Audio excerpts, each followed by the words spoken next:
पारादीप उपकूल में आज आरंभ होईछि 2 दिनिया मिलित समराभ्यास सी भिजिल। भारतीय नौसेना कोस्टगार्ड समेत 18टी सामुद्रिक थानार कर्मचारी एथिरे सामिल होइछन्ति। प्रथम थर पई एहा ईस्टर्न नाभल कमांड विशाखापट्टनम और नाभल ऑफिसर इंचार्ज पक्षरु मिलित भावे आयोजित होइछि।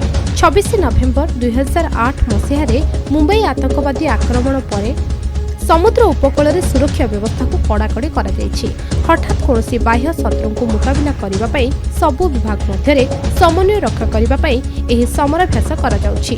एही समराभ्यास रे भारतीय तट बाहिनी, नौसेना, पारादीप बंदर, CISF, Odisha police, marine police, intelligence, अग्निशम, मत्स्य विभाग, वन विभाग भली केंद्र सरकार प्राय 16टी विभाग एथिरे सामिल होइछन्ति। रेड टीम और बुल टीम गठन कराଯାई आतंकवादी बेसरे गोटे टीम स्थल भागरे प्रवेश करबा पई चेष्टा करिवे एवं अन्य टीम एमानकु धरिबा पई प्रयास करिवे। एही समराभ्यास 2 दिन धरि चालू रहिबो बोली जणा पड़िछि।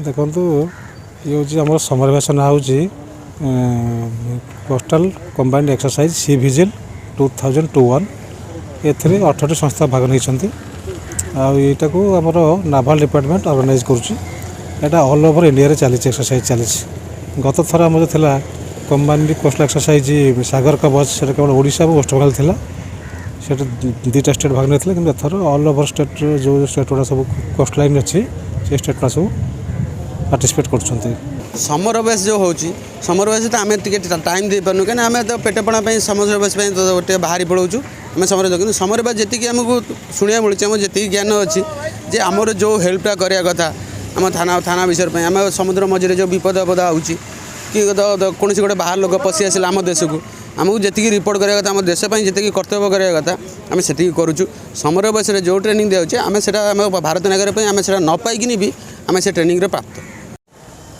आज आरंभ होइछि मिलित समराभ्यास सी भेजेल। विशेषकर यही जो समराभ्यासटी आज आरंभ होइछि एथिरे 18टी विभाग सामिल होइछन्ति।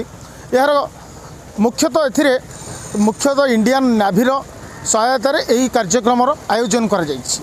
एथिरे यार मुख्य लक्ष्य होछि जे कि जो आमर मुंबई आतंकवादी आक्रमण होइथिला एथिरे जो जलपथर आसी आतंकवादी मैंने आमर मुंबई रे आक्रमण करते यही परिप्रेक्षी में यही कार्यक्रम आयोजन कर समराभ्यास मुख्यतः विशेषकर आमर जो मत्स्यजीवी मैंने समुद्र भीतर को जाऊँ माछ मारे से भी उचित परामर्श दि जाऊँगी केमी से अज्ञात व्यक्ति या अज्ञात आतंकवादी किसी पदार्थ ये सब देखला से इंडियन नेवी बा कोस्ट गार्ड कि आमर मेराइन पुलिस को से अवगत करें ए विषय में ये जो कार्यक्रम आरंभ होइछि यार मुख्यतः लक्ष्य एथिरे। तो द्वितीय लक्ष्य होउछि ये जो एथिरे 2टी विभाग सामिल होइछन्ति।